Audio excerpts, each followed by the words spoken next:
నమస్తే, నేను మీ Gopi. Welcome back to our channel. మీ అందరి ముందుకు ఈరోజు ఒక పెద్ద గెస్ట్ని తీసుకొచ్చా. ఆ గెస్ట్ ఎవరంటే ఆమె పేరు చెప్పకుండా ఒక డైలాగ్తో ఫేమస్ అయిన ఆమె డైలాగే చెప్తా. ఆమె పేరు చెప్పండి. ఫస్ట్ ఆఫ్ ఆల్ ఏంటంటే, అమ్మ 2 లెవెల్ ఎక్స్ట్రా, మీ బిల్లు 1000 రూపాయలు. సో డెఫినెట్గా డైలాగ్ ఇంగానే ఆమె పేరు అంటే మీకు స్ట్రైక్ అయింది. ఆమె కుమారి ఆంటీ. సో నమస్తే అమ్మా. సో ఎలా ఉన్నారు? బాగున్నాను. మీరు ఎలా ఉన్నారు? సూపర్ గా ఉన్నాం. సో ఎట్లా నడుస్తుంది బిజినెస్? ఇవన్నీ ఎలా నడుస్తుంది? మంచిగా నడుస్తుంది. ఓకే, నిన్న ఒక పెద్ద సెన్సేషన్ ఏంటంటే, కుమారి ఆంటీ వెళ్ళి తెలంగాణ సీఎం కి ఒక చెక్ అయితే అందించారు. ఎందుకు అందించారు చెక్? అన్నకు తోచింది మేము అందించాం నాన్న. అది అంత వరదల్లో చాలా మంది నాకు ఒక తెలిసినాక ఇప్పటి వరకు నేను ఇలాంటి వరద నేను చూడలే అసలు. ఇరు రాష్ట్రాల్లోనూ అంటే ఈ రాష్ట్రం గురించి ఇప్పుడు ఇది గాని నాకు తెలిసింది, నేను పుట్టి పెరిగిన కాడి నుంచి విజయవాడ అనేది కనీసం నెలకొకసారన్నా విజయవాడ దుర్గమ్మ దర్శనానికి వెళ్తాం మేము, దగ్గర కాబట్టి. ఎప్పుడు కూడా నేను వరదలకి ఇలా మునిగిపోవటం, ఇప్పుడు నాకు రేపు 24, ఈ నెల సెప్టెంబర్ 24, ఇవాళ తారీఖు ఎంత? 20? ఇవాళ 19 కదా. రేపు 24కి సెప్టెంబర్ 24 నా పుట్టినరోజు. నాకు 39 సంవత్సరాలు వస్తాయి. కానీ ఇప్పటి వరకు కూడా నేను చూడాలి అలాంటి వరద, అట్లా ఇల్లు మునిగిపోవటము, అట్లా ఇదవటం. అసలు నిజంగా ఏడుపు వచ్చేసింది అసలు చూస్తేనే. అసలు ఏమి చేయలేని పరిస్థితి. నిన్న మీరు ఆ ఫోటో ఏదైతే సీఎం రేవంత్ రెడ్డి గారికి చెక్ అందించారు కదా, ఆ టైంలో నాకు అనిపించింది, కుమారి అంటే ఇంకో మెట్టు ఎక్కేసిందిరా మనందరికి గుండెల్లో అనుకున్నాను. ఎందుకంటే మీది ఒక చిన్న వ్యాపారం, రోడ్ సైడ్ స్ట్రీట్ ఫుడ్. దాంట్లో మీకు వచ్చేది మీ ఖర్చులకి, లేకపోతే మీ మెయింటెనెన్స్ కి, లేకుండా ఏదో అప్పులు సరిపోతా ఉంటుంది. అయినా సరే మీ పెద్ద మనసుతో ప్రజలందరికీ హెల్ప్ చేయాలని మీ వంతుగా మీరు సహాయం చేశారు. చూసారా, ఒక మెట్టు ఎక్కేసారు మళ్ళీ. నాకు ఎప్పటికీ మీ అందరి ప్రేమ అభిమానాలు ఉంటే నాకు అంతే చాలు. కాకపోతే ఏంటంటే ఏమి చేయలేని పరిస్థితి. మనం ఏం చేసినా వాళ్ళ కష్టాలు మనం తీయలేం. నిజంగా నాన్న ఎన్ని సామానాలు పోయి జీవితం మళ్ళీ అవన్నీ ఏర్పరచుకోవాలంటే ఎంత టైం పడుతుంది? మనం చేయడానికి ఏ పాటి కదా, ఏదో ఉడతా బట్టి సాయం ఉన్నట్టు ఏదో ఇది. అది ఒక్కరి వల్ల అయితే కాదు, అందరూ ఎవరు తోచిన వాళ్ళు అందరం కలిపి, మన భారతదేశం అందరూ కలిపి ప్రతి ఇంట్లో కూడా ఎవరికి తోచినంత వాళ్ళు ఇచ్చేస్తే మాత్రము ఖచ్చితంగా ఎంత కష్టాన్ని అయినా సరే అందరము దాని కష్టం లేకుండా వాళ్ళ కళ్ళ నీళ్లు తుడవడానికి అంత కాకపోయినా ఎంతో కొంత అయితే మనం కూడా భాగస్వాములు అవుతాం కూడా. అవుతాం కాదు, అవ్వాలి. ఇలాంటి సమయంలో అందరం అవ్వడుకోగలం. ఇంకొకటి అండి, కుమారి ఆంటీ అంటే ఒక 9 నెలల క్రితం సాధారణ స్ట్రీట్ సైడ్ ఒక ఫుడ్ ఓనర్ అంతే. బట్ ఇప్పుడు సోషల్ మీడియాలో ఒక స్టార్ సీఎం కలిసింది, చిరంజీవి కలిసింది. అసలు అంటే తప్పుగా అనుకోమాకండి ఎవరు వ్యూవర్స్, సీఎం అంటున్నా లేకపోతే చిరంజీవి అన్నాని.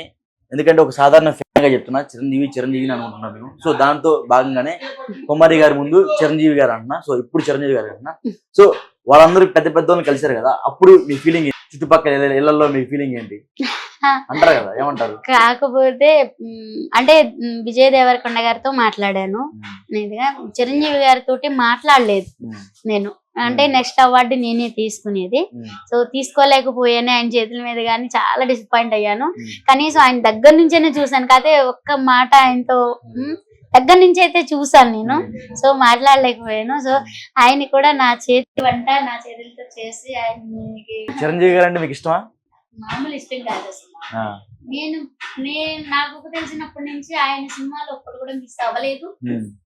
ఆయన అంటే అసలు ఎందుకో తెలియదు, అన్ని అందరూ చూస్తారు సినిమాలు. మోహన్ బాబు గారు ఏంటి, మోహన్ బాబు గారు కూడా అన్ని బాగుంటాయి. జగపతి బాబు గారు ఏంటి, నాగార్జున గారు, వెంకటేష్ గారు, అందరే చూస్తాను ఆ కాలం అప్పటి నుంచి. అన్ని కూడా ఎన్టీ రామారావు గారు, ఏఎన్ఆర్ గారు, సోహన్ బాబు గారు, అందరే చూస్తాను సినిమాలని.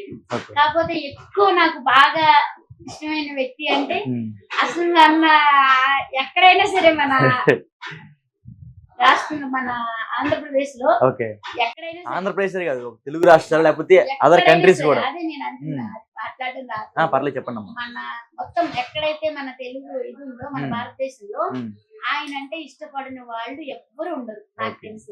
తప్పకుండా. అవును. ఓకే, నిన్న సీఎం రేవంత్ రెడ్డిని కలిసేటప్పుడు సో మీ పక్కన మీ హస్బెండ్ కాకుండా వేరే అతను ఇంకొక అతను ఉన్నారు, అతని మీద బాగా ట్రోల్ జరుగుతుంది. అసలు ఆయన ఎవరు? అది మాకు తెలిసిన వాళ్ళ డాక్టర్ గారు వాళ్ళ వైఫ్ వాళ్ళ తమ్ముడు అనమాట. వాళ్ళ బాబు అమెరికా వెళ్ళాడు. ఓకే. అయితే వీళ్ళకి పంపించడానికైనా అన్ని సెంటర్ ఇవ్వడానికని వచ్చారనమాట. ఇక వచ్చినాక మాకు కార్ లేదు అంటే వెళ్ళడానికి. కార్ బుక్ చేసుకుంటానికేమో రావట్లేదు. సేపు ఇదైనా లేట్ అయిపోతుంది. మామూలుగా అసలు మనకి 11 గంటలకే అపాయింట్మెంట్ ఇచ్చారు. 11 అన్నా పోయి 1 గంటకి వెళ్ళాం. అంటే వెహికల్స్ ఇది లేక డిలే అయింది. ఇంకా అవ్వలేదు. ఇక దాంతో కొంచెం లైట్ అయితే ఈ లోపల ఇక అన్న వచ్చి అమ్మని తీసుకెళ్ళటానికి అంటే నన్ను కలవడానికి వచ్చారు ఈ లోపల. అప్పుడే ఈ లోపల ఇలాగని చెప్పినప్పటికి సరే అమ్మ నా కారు ఉంది, నా కారులో తీసుకెళ్తాను చెప్పి అన్న అయితే వచ్చారు. ఇక అన్న అక్కడికి వచ్చినాక అంటే సార్ వస్తున్నారంట, వెహికల్ మనకు తెలియదు కదా అని చెప్పి కారు కొంచెం పక్కన పెట్టమన్నారు. అన్న ఏమో అప్పుడే వాష్రూమ్ కి వెళ్ళారు. తాళాలు అవన్నీ వాళ్ళ దగ్గర అక్కడ ఉంటాయి కదా, అక్కడ పెట్టుకున్నారు. ఇక ఆ తాళం బాబు తీసుకుని, మా బాబు కూడా డ్రైవ్ చేస్తాడు. ఇక కాకపోతే వేరే వాళ్ళ కారు తీసుకోవాలంటే కొంచెం ఇబ్బంది కదా అని చెప్పి కారు పక్కన పెట్టమంటే మా బాబు వెళ్ళి కారు పక్కన పెడతానికి వెళ్ళారు. ఇక అన్న ఏమో మా పక్కనే ఉన్నారు. ఇక మేము ఇస్తూ ఉన్నాక ఇక అన్న కూడా పట్టుకున్నారు. సో క్లారిటీ ఇచ్చారు ఈ విషయానికి. సో రేవంత్ రెడ్డి గారికి చెక్ ఎంత ఇచ్చారు? 50,000. మీకు 50,000 అంటే పెద్ద అమౌంట్ కదా, ఎందుకు ఇచ్చారు అంత? పెద్ద అమౌంట్ అంటే పెద్ద అమౌంట్ మా నెల సంపాదన ఇవ్వాలని అనుకున్నాము ఇంట్లో అందరం కలిపి. అట్లా వరదలప్పుడు చూసాము, చాలా బాధ అనిపించింది.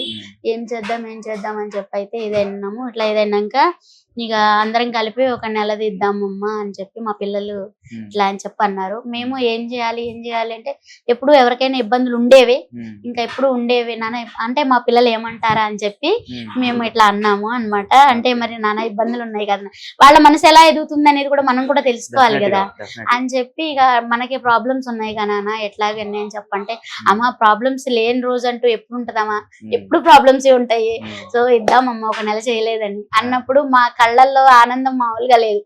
సో ఇలాంటి మంచి గుణాన్ని నా పిల్లలకి ఇచ్చినందుకు ఇప్పుడు మేమున్నా లేకపోయినా ఆ మంచితనం అనేది వాళ్ళల్లో ఉంటే వాళ్ళు మంచిగా డెఫినెట్ గా బతకగలుగుతారు అన్న భరోసా మాకు వచ్చింది. ఇంకా అన్నాక ఇక అట్లా అన్నాక ఎప్పుడు ఉండేది వాళ్ళ మాటలు ఏంటి అని తెలుసుకోవాలి. ఇంకా అట్లా అన్నాక ఇక వాళ్ళకి అట్లా అన్నందుకు వాళ్ళకి కూడా మా వారైతే అత్తుకున్నారు. నాకు చాలా సంతోషం అనిపించింది. అలాంటి మంచి గుణాన్ని నా పిల్లలకి ఇచ్చినందుకు దేవుడు కూడా ఇప్పుడు కృతజ్ఞతగా ఉంటాను. అంటే నాకు చిన్న డౌట్ అమ్మా, వచ్చిన ప్రతి ఒక్కరిని చిరునవ్వుతో పలకరిస్తున్నారు, అది ఎలా సాధ్యం అనిపిస్తుంది? ఎందుకంటే మనం కసురుకుంటా ఉంటాం, ఎవరు పడితే వాళ్ళు వస్తూ ఉంటారు, లేకపోతే ఇంత ప్రెజర్ వర్క్ ప్రతిరోజు వంట చేసుకోవాలి, పొద్దున్నే నిద్ర లేకపోవాలా, అయినా సరే ఆ స్మైల్ అదా అలాగనే మెయింటైన్ చేస్తా వచ్చిన వాళ్ళందరూ మంచిగా పలకరించుకుంటారు. మీ పని మీరు చేసుకుంటే వెళ్తున్నారు కదా, సో అంత అసలు ఎలా వస్తుంది కదా? ఎన్ని కష్టాలు వచ్చినా గానీ ఆ మొహంలో చిరునవ్వు వెళ్ళట్లా, అది అమ్మ దగ్గర నుంచి వచ్చింది. మా అమ్మ దగ్గర నుంచి వచ్చింది. ఓకే, మీ అమ్మగారు మీలాగా ఎట్లా ఉంటారా? మా అమ్మ కష్టాలైతే ఎవరు పడరు, కానీ అలాంటి కష్టంలో కూడా నేను ఎప్పుడు అడిగేదాన్ని, అమ్మ ఎట్లా అమ్మ నీకు సాధ్యం ఇదిగా అని చెప్పి అన్నప్పుడు మా అమ్మ నిజంగా అది అమ్మ వాళ్ళ స్టోరీ అంటే పెద్ద స్టోరీ. అసలు అది ఎన్ని కష్టాలు లేని మనిషి అంటూ ఉండరు. కాకపోతే కొందరు బయటకు వస్తాయి, కొందరు బయటికి రావంతే. సో ఎన్ని కష్టాలనైనా సరే మనము ఇది చేయాలి అంటే చిరునవ్వే. ఎన్ని కష్టాలన్నా ఉన్నాయి, ఎన్ని బాధలు లేని మనిషి అంటే ఎవ్వరు ఉండరు. సంతోషాలు అందరూ ఒకటే కానీ కష్టాలు ఒక్కొక్కరికి ఒక్కొక్క కష్టం, అది అదా అనేది ఉండదు. కష్టం లేని మనిషి అంటూ ఈ భూమి మీద పుట్టినాక ప్రతి ఒక్కరికి, చెట్టు కానించి పుట్ట కానించి ఆకాశంలో ఎగిరే పక్షులు కానించి ఉంటది. అన్ని ఇదిగా మనం ఇదనేం కాదు, నోరు లేని జీవాలే ఎన్నో కష్టాలు పడుతున్నాయి, మనకు నోరున్న వాళ్ళము అన్ని అది అని చెప్పి ఇది మొత్తం నేర్చుకున్నదైతే చదువు లేకపోయినా జ్ఞానం అనేది గొప్పది. ఆ జ్ఞానాన్ని తెలుసుకుని మసులుకుంటే జీవితం బాగుంటది. ఎవరినైనా సరే నీ కోపమే నీ శత్రువు. అబ్బా డైలాగ్ మామూలుగా లేదయ్యా. అమ్మ నేర్పించింది అన్ని. ఎంత కష్టాన్ని నమ్ముకో, ఎటెళ్ళినా దారి దొరుకుద్ది. నీ కోపమే నీ శత్రువు. ఎప్పుడు కూడా ఎదుట వాళ్ళని నువ్వెవరికైనా సరే నువ్వు ఎదుటి వారికి ఏమైతే నువ్వు ఇస్తావో అదే నీకు తిరిగి వస్తుంది. సో నువ్వు ఇచ్చేదాన్ని బట్టి ఎదుటి వాళ్ళు అనేది ఉంటది. మనం ఒకరికి ఏళ్ళెత్తి చూపించామంటే మన వైపు 4 వేలు. అది ఒక్కటి తెలుసుకుని మసలుకు ఎవరితోటైనా సరే ఎన్ని ఇదన్నా గానీ ఒకవేళ కోపంలో ఒక మాట అన్న నవ్వుతూ స్వీకరించి, అది ఏదైనా కానీ చెడు మాత్రం పొరపాటును కూడా మాట్లాడొద్దు. ఎవరినైనా సరే ఏమన్నా కానీ నవ్వుతూ తీసుకో, పాజిటివ్ గా తీసుకో అని నేను చెప్పాలని నేర్పించింది ఫస్ట్ నుంచి కూడా అంతే. డెఫినెట్ గా ఇదే కొనసాగాలని మనసులో కోరుకున్నా. అదే విధంగా డెఫినెట్ గా ఒక ఇంట్లో నుంచి ఒక ఆడమ్మ బయటికి వెళ్ళి లేకపోతే సొసైటీలో ఒక అడుగు ముందుకెళ్ళాలన్నా సరే, ఇప్పుడు మీరున్న ప్రస్తుతం మీడియా, సోషల్ మీడియాలో ఇట్లా ముందుకు రావాలన్నా సరే, మీ వెనక ఒక మగతనం డెఫినెట్ గా ఉండాలి. లైక్ మీ ఫాదర్ కావచ్చు, మీ హస్బెండ్ కావచ్చు, లేకపోతే మీ కొడుకు కావచ్చు, ఎవరో ఒకళ్ళు మీకు సపోర్ట్ గా ఉండాలి. ఉంటున్నారు ఎవరైనా అట్లాగా? నాకు వాళ్ళ సపోర్ట్ ఉండబట్టే నాకు ఇది సాధ్యమవుతుంది. వాళ్ళ సపోర్ట్ లేకపోతే అసలు నా వల్ల ఏం కాదు. ఎవరు మీ హస్బెండ్ మీకు బాగా సపోర్ట్ చేస్తారా? అసలు అన్నిటికీ ఆయన ఉండబట్టే నాకు ఇదంతా సాధ్యమవుతుంది. కాకపోతే నాకు బాధగా ఉంది, నా ఒక్కదానికి అసలు నా వెనక ఉన్న వ్యక్తి అంటే ఆయనే. ఆయన ఎవరికి కనబడట్లేదు నిజంగా. ఏంటంటే ఒక భార్యకి నేమ్ రావాలన్నా అది పోవాలన్నా భర్త చేతిలోనే ఉంటది. భర్త ఇదనేది సపోర్టింగ్ అనేది ఉంటే ప్రతి ఒక్కరిలోనూ ఉంటది నాన్న. అందరూ కష్టపడే తత్వమే అందరికీ ఉంటది, ఎవరికైనా సరే ఇదిగా. సో అది సపోర్టింగ్, భర్త సపోర్టింగ్ ఉంటేనే అందరికి కొంచెం ఇదనేది వస్తుందని నా ఫీలింగ్. ఎందుకంటే అది నా విషయంలో ఇదైంది కాబట్టి. ఇప్పుడు ఎక్కడికి వెళ్తున్నా గానీ ఇంట్లో మరి అన్ని చేసుకోవాలి. లేస్తే అన్ని పనులే, లేచిన కాడి నుంచి పడుకునేదాకా. మరి అన్ని పనుల్లో కూడా నన్ను పంపిస్తున్నారే అంటే ఆయనకి ఎంత ఓర్పు ఉంటే కదా. అది మళ్ళీ అంత కష్టాన్ని అయినా సరే నేను మళ్ళీ పని కూడా అందరం కలిసి చేసుకుని అన్ని అయిపోయినాక వెళ్తాను ఇదిగా అంటే, పర్లేదులే మేము చేసుకుంటాంలే, వెళ్ళు వెళ్ళు అని పంపిస్తారు. అలా కానీ ప్రజలంతా ఆళ్ళ మీద పడిపోతుంది కదా అని చెప్పి ఇదిగా అంటే ఏం కాదు వెళ్ళు ఇదిగా అని చెప్పి ఆయన ఇంకా ఆనందంగా పంపిస్తారు. అది అంటే నేను మొన్న సోషల్ మీడియాలో ఒక చిన్న పోస్ట్ చూసా, మీ అబ్బాయికి ఐఫోన్ సంథింగ్ అది కొనిచ్చినట్టున్నారు. అది బాగా వైరల్ ఉంది. కుమారి ఆంటీ రోడ్ అంటే లైక్ ఎలాగంటే రోడ్ సైడ్ ఫుడ్ అమ్ముకునే ఆమె ఇట్లా సీఎం రిలీఫ్ కి ఫండ్ ఇవ్వటం ఏంటి, మళ్ళీ ఆంధ్రప్రదేశ్ కు ఫండ్ ఇవ్వబోతున్నారు అని వార్తలు రావటం ఏంటి, అదేవిధంగా రీసెంట్ గా మీ కొడుక్కి ఐఫోన్ సంథింగ్ తీసుకున్నారు. లక్షల డబ్బులు ఆడి కుమారి అంటే పెద్ద డౌట్ అందరికి వ్యూవర్స్ కూడా. సో మా డౌట్ కూడా అలానే ఉంది. సో మీరేం చెప్తారు? ఈఎంఐ మీకు కూడా ఉంది? ఈఎంఐ వాడే కట్టుకుంటా అన్నాడు. అయితే నేను డౌన్ పేమెంట్ అయితే కట్టాను. 30,000 డౌన్ పేమెంట్ కట్టాను. 30,000 డౌన్ పేమెంట్ కట్టి అంటే అదే బజాజ్ కార్డు ఉంటది కదా, కార్డు ఉంది. ఇంకా అంటే మా అన్నయ్య వాళ్ళ ద్వారాగా, ఇంకా అంటే నాకు లేదు ఫస్ట్, ఇంకా తర్వాత మా అన్నయ్య వాళ్ళ ద్వారాగా ఇట్లా ఇప్పించాను. 30,000 కట్టాను. 30,000 కట్టి ఫోన్ ఇప్పించాను. చాలా మందికి మీ అబ్బాయి ఫోన్ కి చాలా మంది డౌట్ ఉంది. కుమారి ఆంటీ 2 లక్షలు సంపాదిస్తుందా, వాళ్ళ కొడుక్కి ఐఫోన్ అందరికి డొనేషన్ ఇస్తుందని అనుకుంటున్నారు జనాలు. బాధలు ఎవరో తెలియట్లా. డౌన్ పేమెంట్ 30,000 కట్టాను. వాడే నేను కట్టుకుంటాను మమ్మీ, నాకు డౌన్ పేమెంట్ కట్టి ఇప్పించు అని చెప్పి అన్నాడు. అది కూడా కొన్నది యూట్యూబ్ కోసం. అంటే యూట్యూబ్ లో తీయడానికి నీట్నెస్ ఉండట్లేదు మళ్ళీ ఇదిగా అని చెప్పి ఇంకా దానికోసం అని కొన్నాం అనమాట. దానికి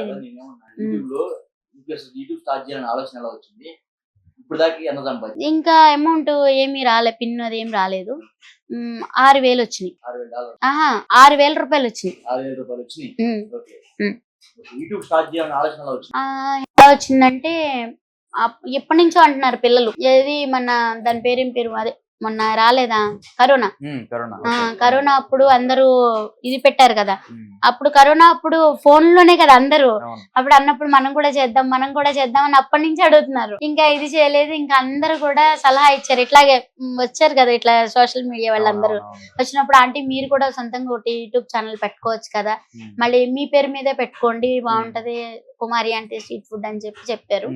ఏమో ఎవరు చెప్పినా నా మంచికే కదా చెప్పేది ఇదని చెప్పి ఇక అందరూ ఇక చెప్తున్నారు కదా, ఇక పిల్లలు కూడా ఎప్పటి నుంచో అంటున్నారు కదా అని చెప్పి పెట్టాము.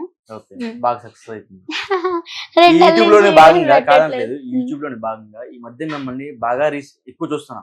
ప్రమోషన్లు హక్కీ పిక్కి హెర్బల్ ఏరియా కానీ, లేకపోతే బిగ్ బాస్ కి మీకు వెళ్తున్నారని కొన్ని వార్తలు వచ్చాయి. అదేవిధంగా రీసెంట్ గా చిరంజీవి గారిని కలిశారు. అసలు ఈ అవకాశాలన్నీ ఎవరు ఇస్తున్నారు? ఈ ప్రమోషన్లన్నీ ఎవరు మీ దగ్గర చేరవేస్తున్నారు? ఒక ప్రమోషన్ ఎంత తీసుకుంటున్నారు? అలాంటిది ఏం లేదు నాన్న. మామూలుగా వెళ్ళినాటికి కొన్ని చిన్న నాటికి ఇచ్చినా ఎంతో కొంత, అంటే నేను ఎవరిని డిమాండ్ చేయలేదు. వాళ్ళు ఎంత ఇస్తే అంత తీసుకున్నాను. ఇది పెద్ద డౌట్. కర్ణాటక వెళ్ళారు కదా, మీరు నిజంగా వెళ్ళారు అడిగి ఎంత ఇచ్చారా? సరే డబ్బులు చెప్పొద్దు, అమౌంట్ చెప్పొద్దు. ఆయిల్ నిజమేనా? ఆయిల్ నిజమేనా అంటే అక్కడ తయారు చేసేదైతే నిజమే, కాకపోతే మళ్ళీ దీన్ని ఎలా ఇది చేస్తారు అనేది అయితే నాకు తెలీదు. ఏంటి కుమారి ఆంటీ ఎలా అంటుందని అనుకుంటారేమో. నా ఛానల్లో పెట్టిన కారణం కూడా అందుకే. ఎందుకంటే నన్ను నమ్మి ఇంకొకళ్ళు మళ్ళీ ఇది అవ్వద్దని చెప్పి. సో ఇంకొకళ్ళ గురించి మరి ఇలా మాట్లాడొచ్చు మాట్లాడకూడదు నేనైతే ఎప్పుడు ఎందుకంటే హెయిర్ అనేది ప్రతి ఒక్కరికి ఇంపార్టెంట్. హెయిర్ అనేది ఆడపిల్లకైనా అమ్మాయికైనా అబ్బాయికైనా హెయిర్ అనేది చాలా ముఖ్యం. ఆ హెయిర్ బాగుంటేనే మనం ఇది కనబడతాం కాబట్టి దాంట్లో మాత్రం కొంచెం నేను అదేంటంటే ఫేక్ అయితే అక్కడ 100% జరుగుతుందని అయితే నా అభిప్రాయం. అక్కడికి వెళ్ళి నేను 5 days ఉన్నాను. అంటే అక్కడ తయారు చేసే ఆయిల్ ఒక రకంగా ఉంది, బాటిల్స్ వచ్చే ఆయిల్ ఒక రకంగా ఉంది. దానికి దీనికి డిఫరెంట్ చాలా ఉంది. అదే ఐటమ్స్ తోటి నేనైతే చేయటం జరిగింది. నా సైట్లు అమ్మ కొన్ని ఐటమ్స్ అక్కడ నేను చూసిన ఐటమ్స్ అన్ని అయితే అదేనండి. అక్కడ నేను కొన్ని ఐటమ్స్ చూసాను కదా, ఆ కొన్ని ఐటమ్స్ లో నాకు ఇక్కడ దొరికిన ఐటమ్స్ అన్ని కలిపి అసలు ఏంటి అని చెప్పి నేనైతే తయారు చేయటం జరిగింది. నేను ఇంట్లో తయారు చేశాను. అక్కడ చూసినవన్నీ కలిపి నేను తయారు చేశాను. తయారు చేసి ఇది చేస్తే సేమ్ అక్కడ వాళ్ళు తయారు చేసింది ఒరిజినల్ ఎలా వచ్చిందో సేమ్ అలాగే ఉంది. ఇది స్మెల్ కూడా అలాగే ఉంది, మన దాని ఇది కూడా అలాగే ఉంది. బాటిల్స్ లోది వేరేగా ఉంది. ఆహా, అది ఏంటి అనేది నాకే అర్థం కాల. అంటే మళ్ళీ దీన్ని ఏమన్నా మిషన్ లో ఏమన్నా మళ్ళీ దీన్ని ఏమన్నా ఇది చేస్తున్నారా ఏంటి అనేది నాకు తెలీదు. తెలియకుండా దాని గురించి మళ్ళీ మనం మాట్లాడకూడదు. అసలు ఏంటి అనేది నేనేం చేశానంటే అక్కడ దొరికిన కొన్ని నాకు మన దగ్గరలో ఉన్న ఐటమ్స్ దాంట్లో చూసిన ఐటమ్స్ వరకు అన్ని కూడా ఇక్కడ నేను కొన్ని సేకరించి అన్ని తీసుకుని అయితే నేను ఆయిల్ అయితే తయారు చేశాను.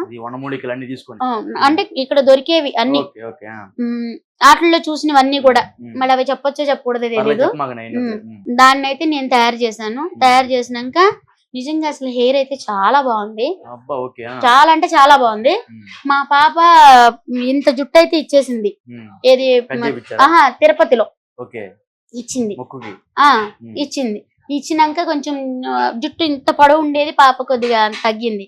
ఇది అని చెప్పి ఇది ఎవరికో మళ్ళీ ఇది చేసేది కాదు, ముందర మనం ప్రయోగించుకుని ఎవరికైనా ఇది చెప్పాలన్న ఉద్దేశంతో మనం చేయకుండా ఇంకొకళ్ళు చెప్పకూడదు కదా అని చెప్పి అది కష్టమైనా నిష్ఠూరమైన నేనే వాడదాం అనుకున్నా.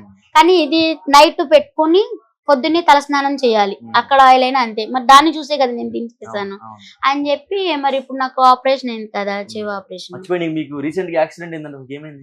బండి మీద నుంచి పడిపోయాను. హాస్పిటల్కి వెళ్ళి వస్తూ ఉంటే పడిపోయాను. పడిపోగానే ఈ గూడికిను ఇక్కడ దెబ్బలు తగిలి చెవులో నుంచి అనేది బ్లడ్ వచ్చేసింది. వచ్చేసి ఆ చెవులో హోల్ అనేది కొద్దిగా ఇదైంది. పడి అట్లా ఇదైతే హాస్పిటల్కి వెళ్ళాను. ఇక జ్వరమును ఈ నొప్పులు అవన్నీ తగ్గినాక ఆపరేషన్ చేస్తా అన్నారు, కంపల్సరీ చేయాలన్నారు.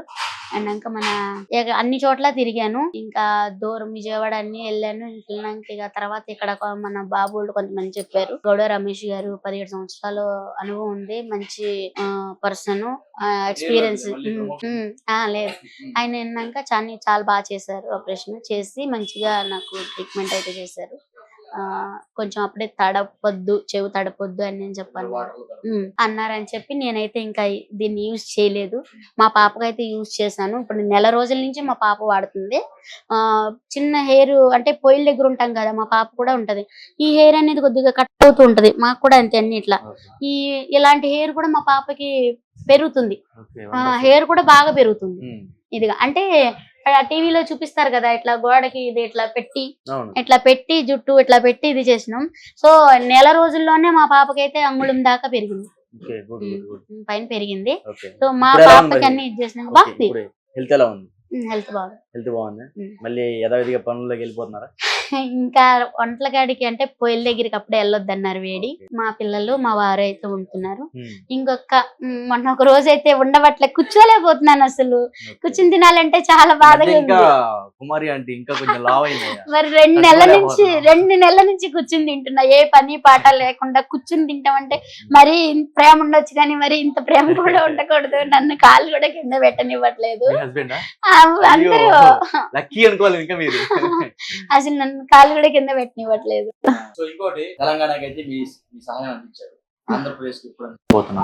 పర్మిషన్ కోసం వెయిటింగ్. ఉప ముఖ్యమంత్రికి అందిస్తారా లేకపోతే ముఖ్యమంత్రికి అందిస్తారా? ఎవరైనా ఒకటే, ఉమ్, అందరూ ఒకటే కదా, ఆ, మన ప్రభుత్వమే కదా, ఓకే ఎవరికి ఇచ్చినా ఒకటే, ఓకే. No problem. సో ఎప్పుడు ఇవ్వబోతున్నారు? ఇంకా పర్మిషన్ రాలేదు, లైక్ అపాయింట్మెంట్ దొరకలేదు నా అపాయింట్మెంట్ దొరకలేదు. చేశాను, వారం రోజుల నుంచి చేస్తున్నాం. వారం రోజుల నుంచి చేస్తుంటే ఆ ఇంకా అంటే మీటింగ్ లో ఉన్నారు, చెప్తాం మేడం ఇప్పుడు అనేది అని చెప్పి అన్నారు. సో సీఎం గారి దగ్గరికి ఏమో నిన్న పర్మిషన్ ఇచ్చారు. అక్కడ అటు ఇటు ఒకే రోజు స్టార్ట్ చేసాము. ఇక్కడేమో మొన్న ఇచ్చారు, నిన్న ఇచ్చారు. సో ఒకవేళ పవన్ కళ్యాణ్ గారికి కనుక మీకు అపాయింట్మెంట్ ఇస్తే మీ ఆనందం ఎలా ఉంటది? అసలు మామూలుగా ఉండదు, ఇంకా ఆయన కలవాలని ఎప్పటి నుంచో ఉంది కానీ ఇంకా చంద్రబాబు నాయుడు గారిని కూడా కలవాలని ఉంది. ఒకవేళ చంద్రబాబు గారి అపాయింట్మెంట్ ఇస్తే మీ ఆనందం ఎలా ఉంటది? ఎవరైనా సరే, ఇద్దరు దానికన్నా ఇంకెక్కువ నాకు ఆనందం ఏంటంటే ఇద్దరు కలిసి చేస్తున్నందుకు ఇంకా ఆనందంగా ఉంది నాకు, చాలా ఆనందంగా ఉంది. ఇద్దరు మంచి వ్యక్తులు. రాజకీయం గురించి మాట్లాడుతున్నా గుడివాడలో మీరు ఏది ప్రచార రథం ఎక్కి గుడివాడ మొత్తం ప్రచారం, అప్పుడు ఎందుకు అలా వెళ్ళాలి? నేను స్వచ్ఛందంగా వెళ్ళాను, ఎవరో పిలవలేదు, నేను స్వచ్ఛందంగా మనస్ఫూర్తిగా వెళ్ళాను. అంటే అప్పుడే వెళ్ళాం మేము, హైదరాబాద్ నుంచి అప్పుడే వెళ్ళాం. వెళ్ళేటప్పటికి వ్యాన్ వస్తుంది, మా ఇల్లు పెద్దరికి పడే, ఇంకెళ్ళినప్పటికి అందరు ఉన్నారు, అక్క నువ్వు రావాలి, వదినా నువ్వు రావాలి అంటూ అందరూ ప్రాణం తీశారు. ఇంకా అసలు అప్పుడే వచ్చాను, ఇంకా కాళ్ళు చేతులు మంగొడుకుని ఇంకా బట్నిగా వచ్చేసాను. ఇంకా వచ్చినాక ఇక మీకు తోచింది మీరు 2 ముక్కలు మాట్లాడమని అందరూ అంటారు కదా, ఇంకా అక్క అక్క ఇదిగా అని చెప్పి, అక్క నీ వీడియోలన్నీ నేను చూస్తాను అక్క, నువ్వంటే నేను పెద్ద ఫ్యాన్ అక్క అంటూ అందరూ అట్లా నేను ఫ్యాన్ ఏంటి అని చెప్పి కొంచెం ఇది అనిపించింది. ఇక తర్వాత అందరూ ఇంతగానో అభిమానిస్తున్నందుకు నిజంగా చాలా ఆనందం అనిపించింది. సో వాళ్ళ ఆనందం కోసం నా మనసులో ఉన్న 4 ముక్కలు అయితే నేను మాట్లాడాను.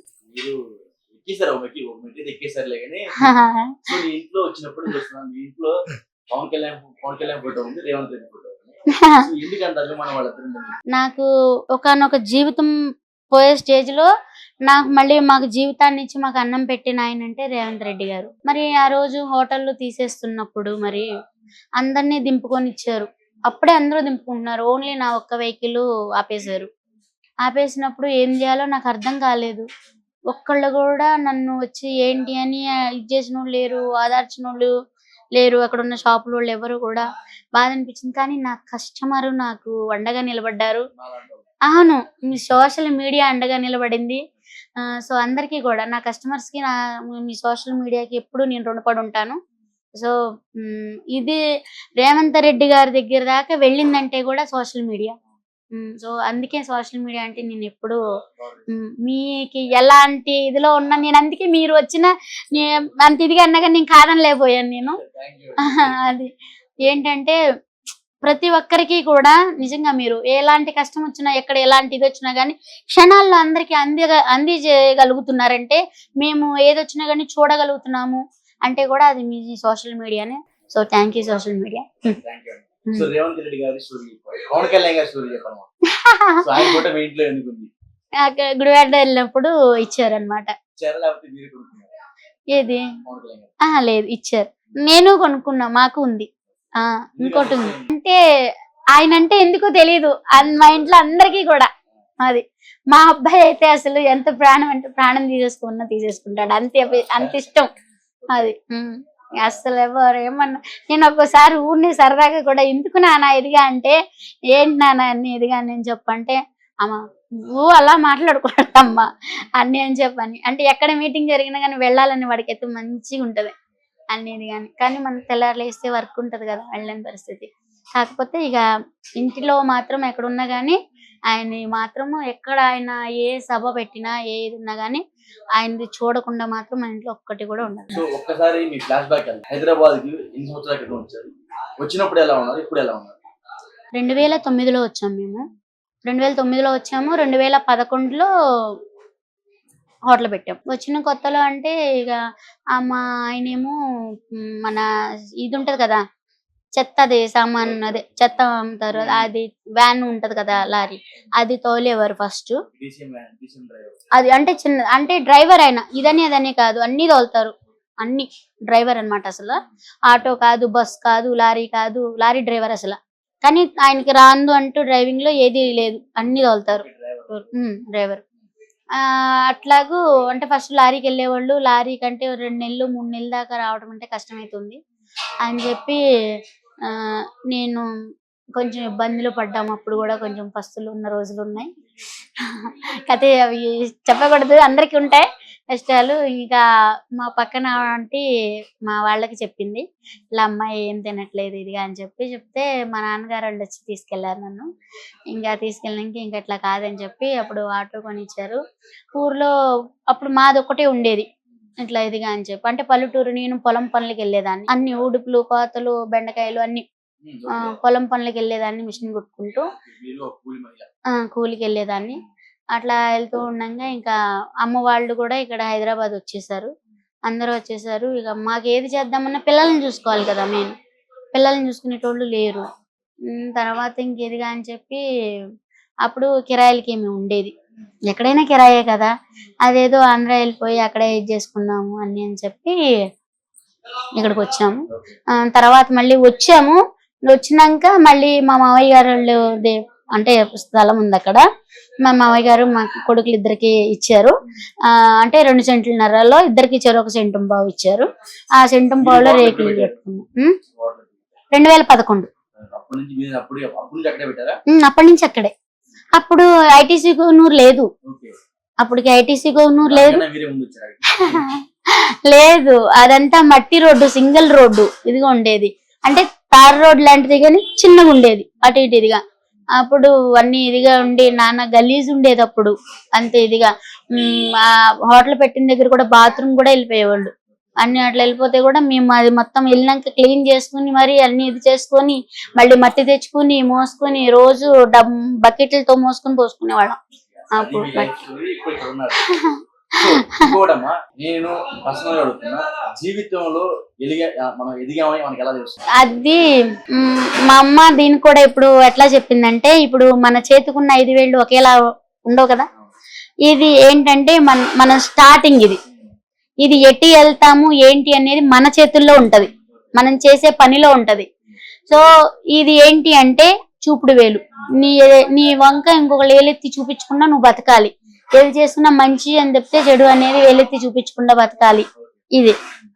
ఇది అనేది మన ఎదుగుదల. మంచి అనేది అంటే ఇక్కడ ఉంటదంట. ఇది దేవుడు ఏలు అని ఎందుకంటారు, ఏదైనా సరే ఇట్లా ఇది కానీ ఇయ్యలతో కానీ పెడతాం కదా.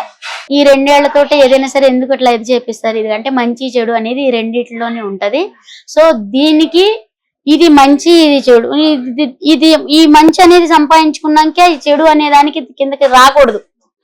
ఎంతసేపు ఇక్కడే ఉండడానికే ఇది చేయాలి. అది నీ ప్రవర్తనలో ఉంటది, నీ మంచి తీసుకునే విధానంలో ఉంటది. అంటే పెద్దవాళ్ళు నేర్పిస్తారు కదా మనకి అన్ని. ఇంకేదిగా అని చెప్పి ఆ జీవితం అనేది మన చేతిలోనే ఉంటదంట. మనం ఎవరికైనా సరే ఎడం చేత్తో లేదని కూడా కుడి చేత్తో ఇంత ఏదో మనకున్నది అట్లా మనకు తోచింది అట్లా ఇది చేసే ఇది ఉండి మనం కల్మషం లేకుండా ఏది చేసినా గానీ, మన పరమానంద శిష్యులు గారి కథ సినిమా ఒకటి ఉంటది కదా, ఆ సినిమాలో కూడా ఇప్పుడు పరమానంద శిష్యులు ఉంటారు, ఏది చేసినా చూసి రమ్మంటే కాల్చి వస్తారు ఇది అంటారు. కానీ వాళ్ళు ఏది చేసినా గానీ దానికి ఒక న్యాయమే జరిగింది అక్కడ కదా. అలాగే మన జీవితంలో కూడా అంతే, మనకి తెలిసి ఏ తప్పు చేయకూడదు. అసలు తెలియకైనా సరే తప్పు అనేది చేయకూడదు. ఉన్నది ఏదైనా సరే నిస్వార్థంగా వెళ్ళాలి.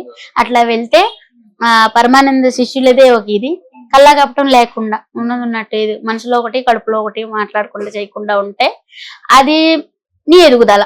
ఒక మాట చెప్పాలంటే ఉన్న దాంట్లో మనం అవతల సహాయం చేసి ఇంకా ముందుకు వెళ్ళేదాన్ని ఎదుగుదల అంటారు. అంతే అంతే. ఫైనల్ గా ఒక మాట చెప్పాలి, ఒక మాట అడుగుతున్నాను. ఆంధ్రప్రదేశ్ లో దాదాపు 100 రోజులు పరిపాలన అయింది, వాళ్ళు వచ్చి పరిపాలన నెగ్గి 100 రోజులు అయింది సుమారు. ఈ 100 రోజులు పరిపాలన ఎలా ఉంది? బానే ఉంది. మనస్ఫూర్తి చెప్పండి. ఇంకా ఈ లోపల అన్ని వరదలు వచ్చినాయా, అన్ని ఇది వచ్చినాయా. ఒక్క కష్టంలో ఇప్పుడు మన ఇంట్లోనే సమస్య తీసుకోండి. ఇప్పుడు మన ఇంట్లో ఏదన్నా ఒక సమస్య వచ్చింది, ఎవరిదో వద్దు, మన ఇంట్లోదే తీసుకుందాం. ఇప్పుడు మన దేశం అన్నా మన ఇల్లు లెక్కనే, మన ఇంట్లోనే ఒక సమస్య వచ్చింది ఇదిగా. ఆ సమస్య అంటే అప్పటికప్పుడే తీరిపోద్దా? ఆ సమస్యని ఇది చేయాలంటే కనీసం ఆ సమస్యను బట్టి ఉంటది కదా. ఇవాళ మనకి ఒక చిన్న సమస్య అనేది కాదు, ఆల్రెడీ సమస్యల్లో నిండిపోయింది. ఆంధ్రప్రదేశ్ అనేది. మరి అలాంటి అన్ని ఇది చేసుకుని రావాలి అంటే కొంచెం టైం పడుతుంది, కొద్దిగా వెయిట్ చేయాలి. మొన్న పవన్ కళ్యాణ్ గారిని కూడా అలా అన్నప్పుడు కూడా నాకు చాలా బాధ కలిగింది. ఏరి ఎక్కడికి వెళ్ళారు ఏంటి అన్నప్పుడు. కానీ 2వ తారీఖున ఆయన పుట్టినరోజు, మన సెప్టెంబర్ 2వ తారీఖున ఆయన పుట్టినరోజు అంటే అసలు ఎవరైనా ఆగుతారా? అసలు ఎవరు జనాన్ని అసలు ఆపలేరు. ఇప్పుడు ఆయన రాలేదని అంటానికి రాకపోవటం ఆయన 100% చేసింది. జనం గురించి ఆలోచించి ఆయన రాలేదు. ఆయన వస్తే అప్పుడు ఈ కష్టాలను కూడా మర్చిపోతారు జనం, ఎందుకంటే అంత అభిమానిస్తారు పవన్ కళ్యాణ్ గారిని. సో దానికి కూడా ఉంటారు కొంతమంది, ఇక అన్ని తీసుకోకూడదు. ఇక మంచి ఉంటది, చెడు ఉంటది. అనుకునే వాళ్ళు అనుకుంటూనే ఉంటారు. మంచి చేసేవాళ్ళం ఎప్పుడు మంచిగా చేద్దాం, మంచి వైపుని ఇప్పుడు మనందరం కలిసి ఉందాం. Thank you. గొప్ప మనసు, అదేవిధంగా మీ హస్బెండ్ గారికి థ్యాంక్ యూ అమ్మా, థ్యాంక్ యూ.